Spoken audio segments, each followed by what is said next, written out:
You're listening to Sox in the Basement, a production of the Broadcast Basement Limited, where every show is 30 minutes of good and comes from a basement bar on the south side of Chicago.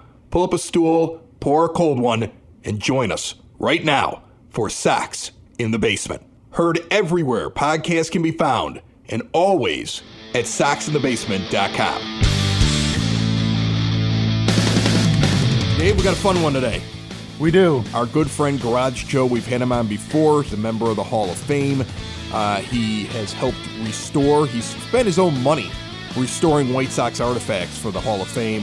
He comes on every once in a while and tells us some insider stuff. The Hall of Fame is this weekend. The induction. Harold's going in. Harold's going in. Harold. I mean, they're going to chant that, I would imagine, at some point during the ceremony. I mean, if there are a bunch, I'm sure that if there are a bunch of old guard Sox fans there, you'll hear that. You would hope so. You would hope some old guard Sox fans would make it out there to Cooperstown for Harold.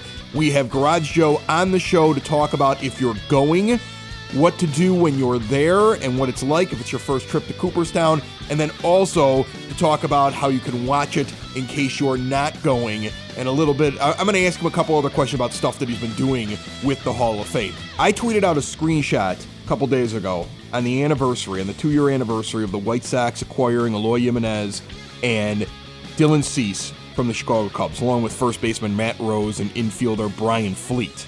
Baseball America's midseason top 100 list at that point with that trade had 7 White Sox on the list. This is only 2 years ago.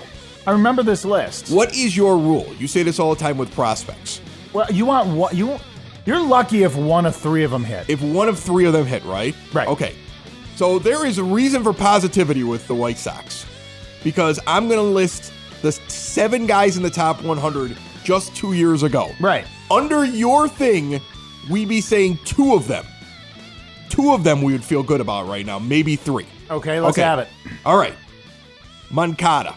Oh, yeah. Okay. Feel good about him, right? Absolutely. He was number 1 on the list. Absolutely. He's a stud.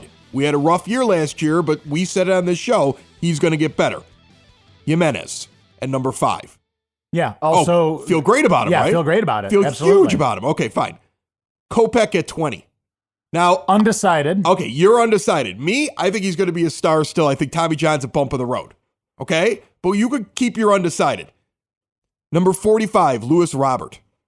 Who is right now just tearing the cover off the ball no matter what class of the minors you put him in. Yeah, so, he could come up right now. He came up to AAA and is just absolutely destroying the ball. He could come up right now. He could come up right now. I thought about that when I was reading the, not to get off on this tangent, but when I was reading the recaps of his first weekend or his first week in AAA, he has some ridiculous. His first at bat was a grand slam. Yeah, he has some ridiculous OPS like 1,200. Yeah, now granted, small sample size, but he's still doing it. Like the last minor league report I read, I mean, he is so. You might see him this year. Well, here's the thing. I mean, first of all, he at least starts the year next year. So yes, you feel good about it. He comes up in his first game, he hits a grand slam, then a sac fly. So he's still batting 1,000 because that doesn't count against him, right? He's got 5 RBIs at that point. People were reporting it poorly by saying that he actually was something like 3 for 5. He's really 3 for 4 in that game because the sac fly don't count. Okay, so he gets the sac fly, then he comes up and it's a solo bomb. Then he comes up in singles. Then he grounds out to the pitcher at the end of the game because he's exhausted from all the hard work that he's done during that first game in AAA. Right. And then he comes back right away and he's doing it. I mean, he's stealing bases. Everything. Here's the thing. The argument's going to be made, and I've already seen it.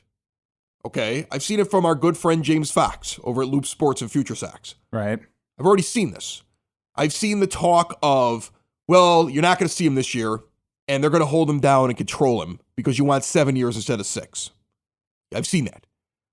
I'd be shocked if the White Sox aren't talking to him right now about a contract.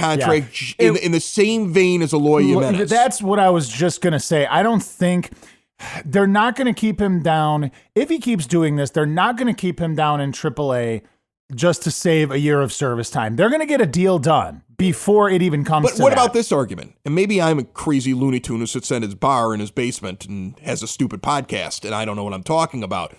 But what if you think of it this way? You did not expect him to be ready this year. He had an injury. You didn't expect him, but you wanted him this year. The original plan was you were going to see him this year. And then he gets injured and he doesn't progress very well. Then he goes on this amazing tear and he's having this incredible season. Okay, fine. There's no difference in the baseball in AAA than there is in Major League Baseball. In fact, they're using the same ball in AAA as they're using in the major leagues, which you would never think makes a big difference. But it except does. There is a different ball in AAA and the majors compared to single A and double A. This has been reported widely that this ball is different in the major leagues. Justin Verlander, I love how he went off and he was like, look, I'm married to Kate Upton. I've got MVPs. I've won a World Series. I've got money that I can lay down like a mattress and sleep on every night with my supermodel wife. I'm 35 years old. I could care less what Major League Baseball, Joe Torre and Rob Manfred say. I'm going to be at the All-Star game and telling people the ball's all screwed up, and MLB did it on purpose. And then he gets called into a room, if you read the article, gets yelled at by Joe Torre, and comes out and goes, I still don't care. Because what are you going to do to him? What are you going to do to Justin? I love the fact that he's like, Major League Baseball's doctoring the balls to get more home runs so people will come to games. I love that he's saying it. Justin Verlander, American hero. American hero. Who would have thought? Justin Verlander is an American hero right now. His give a crap has run dry. He has 0 F's to give. Okay. Yes. So anyway, back to the list. Back to what I'm trying to get to here. Okay. If Robert is playing in AAA under the same conditions and he comes up and he does what he's doing right now, what would be the harm in just elevating him right now to the majors and giving him the rest of the season to acclimate to Major League hitting? No, you're not. Juan Soto came up so quick. Remember him? He's with the Nationals. Yes. He came up in the back half of last year at a much younger age, and they just accelerated from AA to the majors, and it made sense. What would be the harm? I'm not saying to do it because you want to win. I'm not jumping on the let's get a wild card bandwagon. That is not the plan here. But you want to give him at some point he's going to acclimate. He's going to have to go through his bumps, right? Let him get through his bumps now. You'd rather that this year than next year when you're actually supposed to trying to be winning. I want him up now. I know that that's not the popular opinion, but because amongst writers and amongst the pragmatic people who follow the White Sox, they're like, no, give him his AAA time, slow it down, relax. You'll see him in May. You'll see him whenever it is, the Super 2 status thing goes by. Forget that crap. Bring him up now because he's ready and let him play. Listen, these are also the same. Frank Thomas went from AA to the majors. Stop telling me it's not possible. The guy can hit. These are also the same people who were poo-pooing the idea that Dylan Cease that we're sitting there talking about how Dylan Cease, oh man, I'm not sure. We're not ready. I mean, he's putting 1.5 runners on base in AAA. He might not be ready, and we get called out on that. Yeah, and then the same people are saying don't bring up Robert. Yeah, right. So anyway, let's get back to that list. So we left off at Robert. So you're feeling really good about him. Remember, we're sitting around, we're talking about the idea that 2 out of every. What did you say? 2 out of 5. You want like 1 out of 3. One out of 3 prospects to hit. All right. So far, we got Moncada, Jimenez. Moncada's hit. He's good. He should have been an all-star. So that worked out fine. Okay. Jimenez is incredible, and if you take away the beginning of his year, and he just had to get his feet wet. Defense is getting better. He's great, okay? Yeah. And like I said, you say jury's out on Kopech. I say the guy can pitch, and we're just waiting for him to get better.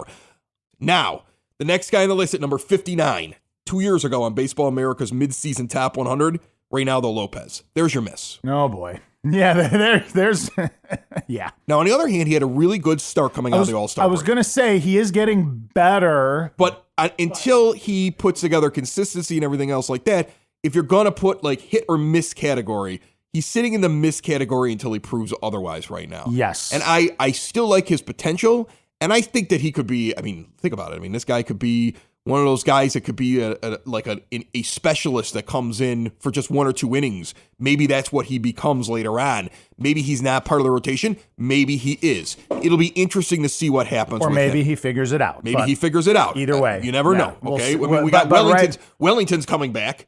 And he's just going to sit there and mess with him again because he needs to have Wellington catch the ball. So all the stuff that James McCann has built up with this guy is going to get thrown out the window again because of the insistence of having Wellington Castillo catch him. So we can only hope that Wellington gets traded and traded quickly. But we're going to get to that in this show. Lucas Giolito at number 75.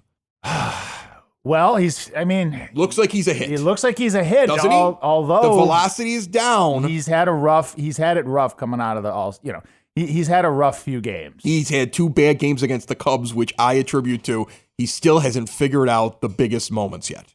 If you take those out, I think he's been okay. He's going to be up and he's going to be down. There's an interesting article that's out right now. The Athletic put it out. His velocity was averaging 93.3 miles per hour on his four-seamer on Monday night. But his velocity is down, that means, from his All-Star break average of 94.6. Ricky Renteria even addressed that, so the team is aware of it, saying, he's coming off the All-Star break, pitched in that inning, didn't get the rest everybody else got. He's doing fine. He's working through some things. Okay, I'm paraphrasing what he said, but that's what he's kind of saying. So basically, Ricky's like, don't panic. Ricky's like, don't panic. Okay. We've only got, here, real quick, we've only got 6 of those top 7. Oh, you want the 7th one? Yeah, please. You're in a big hurry. Well, I don't want me meandering. I don't want to get too off task. Okay, Dylan Cease at number 83. Undecided. Undecided, of course. But you could see a scenario where 6 of those 7 hit, right? Yeah. You can see a scenario. That's incredible. And even if the 6 of 7 don't hit, if we take Moncada, Jimenez, and we assume out of Kopech, Robert, and Giolito, 1 is a star. Right. That's, which is going to be, yes. That's better than your 33% average because it's 3 out of 7. And there's a good chance you got another one in there, which is 4 out of 7, which is over 50% of your top prospects hit. And this is what we talked about for the last year. You needed something like this to happen with your prospects because the team is not going to spend absurd amounts of money. We've already learned this. We learned this offseason, that there's a limit that's placed by the ownership. No matter how much Rick Hahn wants to tell you that the money will be spent, we know there's a limit somewhere along the lines. And free agency is going straight to hell anyway. Right. So this is big news for the Sox, and it's just my positive thing for the week because I'm going to tell you something right now. I was excited looking at that list because it popped up in my Facebook timeline of all places because we didn't have the show at the time. So I had taken a picture of that tweet and I had put it up on my Facebook page for my friends and been like, this is awesome. Like, look at what we got. I'm so glad we're rebuilding. And then 2 years later, it popped up in my memories thing and I was like, wow, what a great moment right there after the trade to get Jimenez and Cease. What we looked like just 2 years ago at the midseason. Because the guys on that list most of the guys on that list have either A, hit, or B, you're pretty sure they're going to. Right. So, right. Exactly. Nice. Yeah. It's a good thing. I'm happy. Sox in the basement. Sox in the basement. Sox in the basement. Dave, this episode of Sox in the Basement is brought to you by Joseph's Finest Meats, simple old school Italian butcher shop showcasing prime aged beef. They are found at 7101 West Addison Street in Chicago. Joseph's Finest Meats, handling your meat since 1977. Nice. See, they keep changing the slogan. I love it. What was the one before? Nobody beats our meat. Nobody beats our meat. Right? It's almost worth going there just to get a T-shirt. I'm sure they have them. One of my White Sox insiders, he's always hanging around the team, and he's always a part of when it comes down to memorabilia. He's had some interactions with the Hall of Fame, and I thought to myself, Harold Baines is going into the Hall of Fame this weekend. Who better than to have Garage Joe back on the show? How are you, Joe? Chris, always a pleasure. Nice to talk to you. Nice to talk to you as well. There's a lot I want to get into today, but before we get into the ins and outs of Harold going in and where you can watch it and stuff like that, if somebody goes to Cooperstown, what's it like there? I remember I went when I was a kid, but I don't remember very much except for Dad driving me up to the door, and then we went in and looked at a bunch of stuff. What's Cooperstown like? Well, I'll tell you what, one of my favorite ways to describe it, it was an old picture I saw years and years ago, and it was a mural that someone had painted, and it said Cooperstown, home of America's most perfect village. And I'll tell you what, that really strikes it on the head. This is a beautiful, small, quaint town with the Hall of Fame in the dead center of it, and Doubleday Field around a quarter mile down on Main Street. The whole block, the whole strip is maybe a mile and a half long, full of all mom and dad shops, and they all have to do with baseball memorabilia. And then in the dead center of town, you've got the Hall of Fame. Around 2 blocks down, there's a beautiful lake called Lake Otesaga. There's lots of entertainment to do on that, but it's just a great, great little town. There's so much to do there, and it's not just a baseball fan for the males and the sons. In fact, my wife and I have been there 17 or 18 times since we've become proud members in 1997. And my wife always says it's one of her favorite vacations because it's such a relaxing village. There's so much to do, and if you have a passion for baseball, Cooperstown and the Baseball Hall of Fame has to be on the top of it. Now, you do some stuff every once in a while with the Hall of Fame. When was the last time you did something with them? Tell me a little bit about what you worked on. I'll tell you what, my wife and I have been proud members of the Hall of Fame. And what I mean by that is, you know how you can become a member of Brookfield Zoo or a member of the Rock and Roll Hall of Fame, and for a small monetary value, you can become a member of the Baseball Hall of Fame. Most recently, the Hall of Fame is trying to digitize a lot of their photos of their Hall of Famers. For instance, they recently had approximately 490 photos of 20-year Hall of Famer Luke Appling that they wanted to upgrade and get modernized. And we saw what the cost was going to be, and my wife and I contacted the Hall of Fame and stepped up to the plate and made a monetary gift to cover that. Something that was really neat several years ago, they had the one and only item that they had of Shoeless Joe Jackson's. They had his spikes from 1919. That's right, the Black Sox year. It's the only item that they have from Shoeless Joe. They don't have any bats or jerseys or hats or anything. They just had his spikes, and they were in need of restoration. Imagine spikes made of leather kind of pulling away from the metal of the spikes. So they were looking for someone to underwrite and take care of the restoration. As soon as my wife and I saw that opportunity, being White Sox fans, being big movie fans and Field of Dreams, it was just the baseball god's way of saying, that's something you have to do, and we did. I know it's got to be rough for you to be missing the ceremony this year. I know you and your wife, I saw you guys last at Sox Fest in person, but we've talked on the phone several times on the show. You're huge White Sox fans. You do whatever you can to help out the team, which I think is amazing, and you always try to be a little involved, and you're like super fans. You're what I wish I could be, and maybe one day I will be when I'm not so busy taking care of all these damn kids that are running around tugging on my leg here in the Lanuti household. But the Hall of Fame ceremony now coming up this weekend, if you can't go, like I know you can't go, and I know it's got to be killing you, how does somebody watch it? Give me some tips. Give me what you've got so far, because I know you're trying to figure out how to get the most coverage as you can with Harold going in, and you can't actually go this year.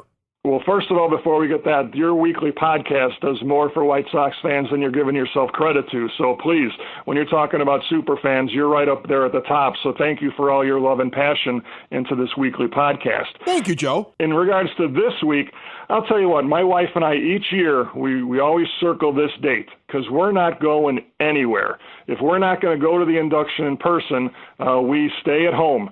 We turn off our cell phones. We get our chairs in the middle of our big screen TV. We'll make some hot dogs, some popcorn, whatever it might be. We pull out our Hall of Fame program from that year, our Hall of Fame almanac. And you're going to laugh at this, we have got a box of Kleenex between us. This year's Hall of Fame induction ceremony is on at 12:30 on the MLB channel. I suggest that everyone watch it, especially if you have a youngster at home. What they do at the very beginning, it's my favorite part of induction day. This year, well, right now, there's 79 living Hall of Famers. This year is a record-setting. There'll be 58 past inductees attending this year's induction. So imagine 58 inductees, and what the MLB station does is they introduce each and every one of them one at a time. So you get to see Hank Aaron today, how Sandy Koufax looked today, Johnny Bench, Cal Ripken, and then they show 5 or 6 seconds of their playing career. So if you're watching it with a youngster or maybe a millennial that never got to see Hammer and Hank, bingo, you get to show them his beautiful swing. And then they'll wrap it up with that, and then how wonderful that our own Harold Baines goes into the Baseball Hall of Fame. There's been a lot of jokes in the media lately that we all know Harold's never said a lot, but this should be a very heartfelt speech. So to hear Harold Baines hear what he has to say, we're very much excited about that. Joe, you're a baseball scholar and a gentleman. I appreciate you coming on the show and sharing with us your thoughts on the Hall of Fame and the excitement surrounding Harold going in this year, whether or not somebody is driving to Cooperstown this weekend or watching it at home. I think they're ready now. Thank you very much, my friend. Have a great weekend. Go Sox.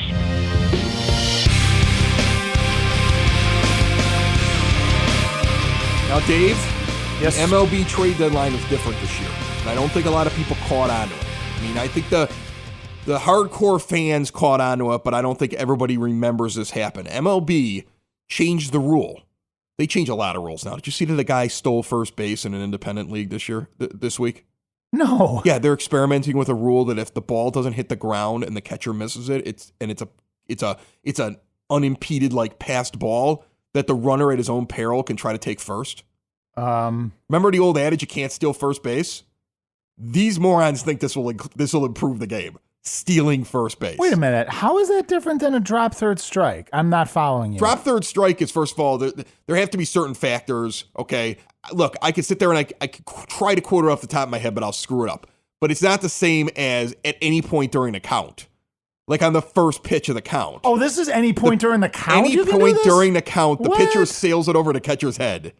The guy can run the front. That's stupid. Isn't it stupid? A guy stole first base. This is another pace of play and try to score runs thing. They're telling Justin Verlander we're not doctoring the ball because we don't care about offense as much as you think we do. And they're experimenting in one of the low-level leagues with stealing first base. Hey, man, you can go to a Windy City Thunderbolts game and see some dude stealing first base. Okay.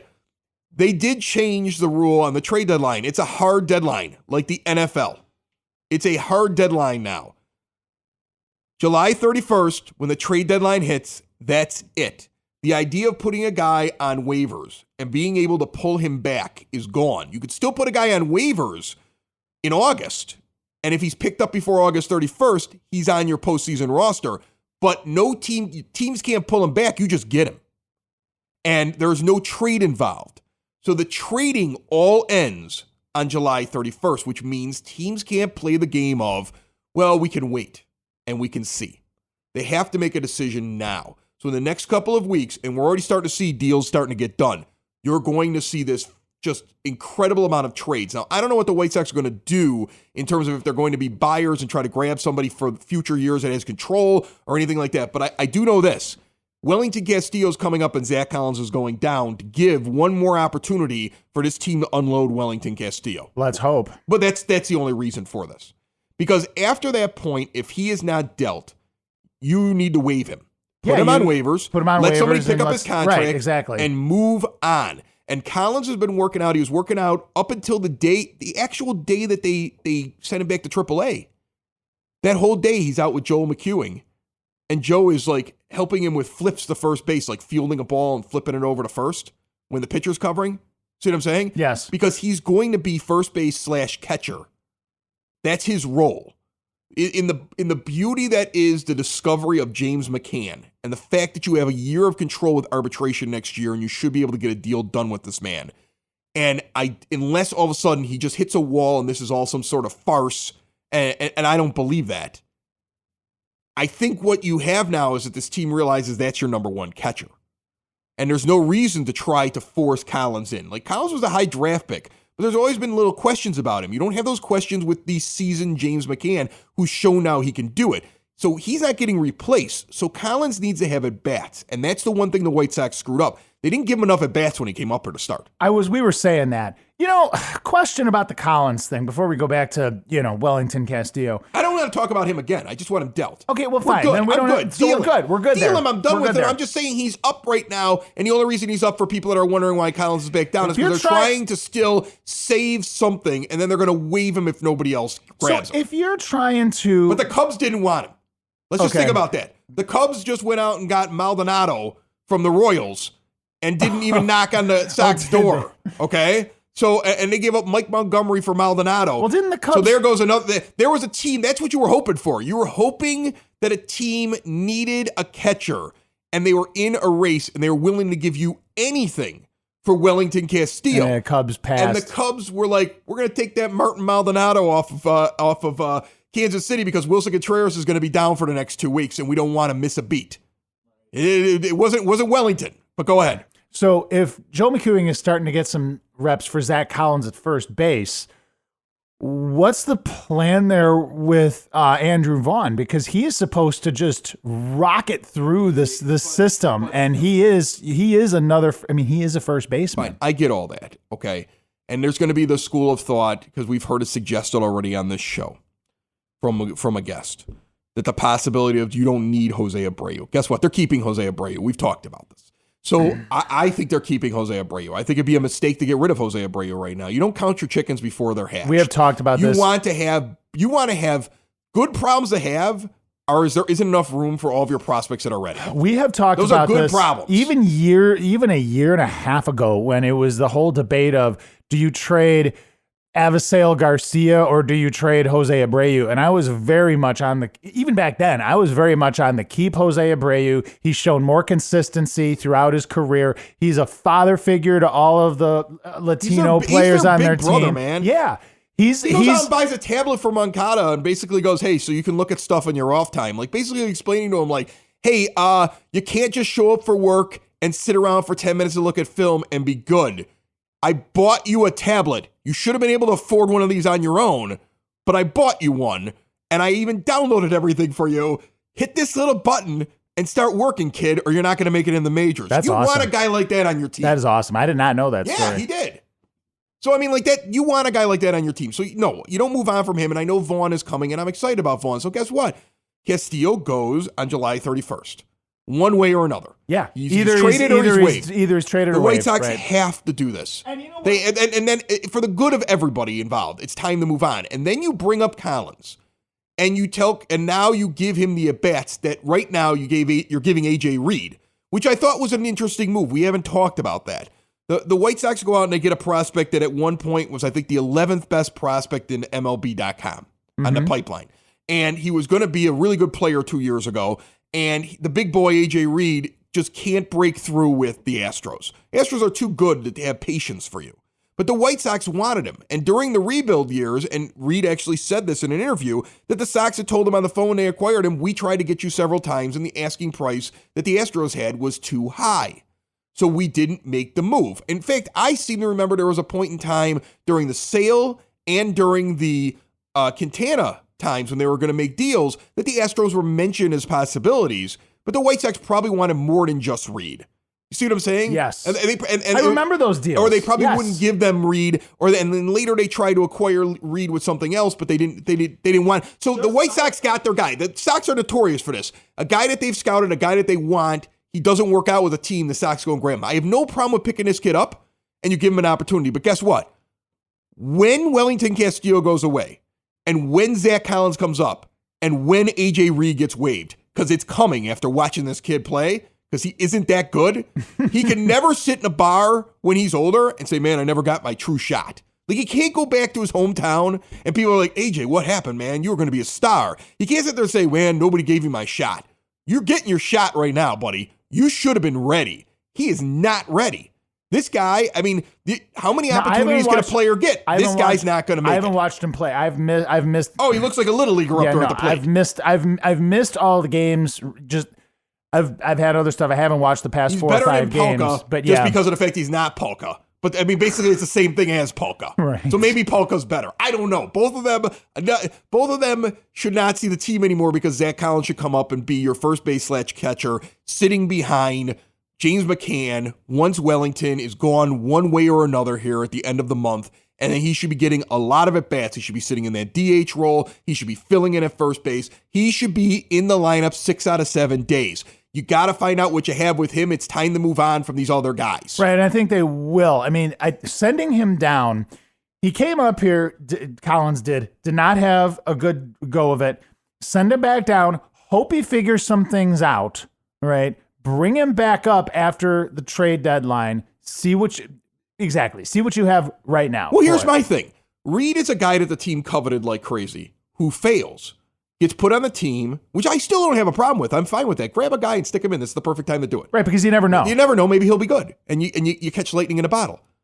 But he batted fourth already. He's in the lineup every day, and he can't hit. Oh, boy. And here's your first-round draft pick that you've been waiting to get up here, and you can't find at bats for him. So, yeah, you got to set him down because whatever decision you guys are making, and I could get on a rant for at least an hour and a half about how stupid I think the need to always be righty-lefty, righty-lefty, righty-lefty, righty-lefty in a lineup is. Because if you got two good hitters and they both have to be right-handed, you put them next to each other. And the idea that there was a point this week where A.J. Reed, because he's a lefty, was batting fourth, and Jimenez was batting fifth. But the insistence on the righty-lefty, righty-lefty, righty-lefty all the time. There are lots of teams that don't do that.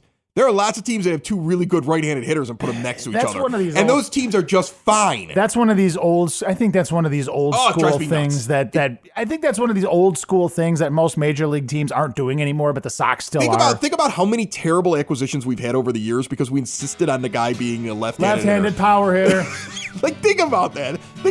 Because we're so concerned about it. Well, other teams who don't go righty-lefty, righty-lefty, righty-lefty all the time win championships. I don't know how they do it if they're not following the righty-lefty, righty-lefty, righty-lefty rule. I have a list that's long and distinguished, said Goose in Top Gun, of left-handed power hitters that Kenny Williams has acquired that are just utmost miserable failures. I won't rattle the list, but it's there. Another show is wrapped up. Another show's in the books. Another show is wrapped up.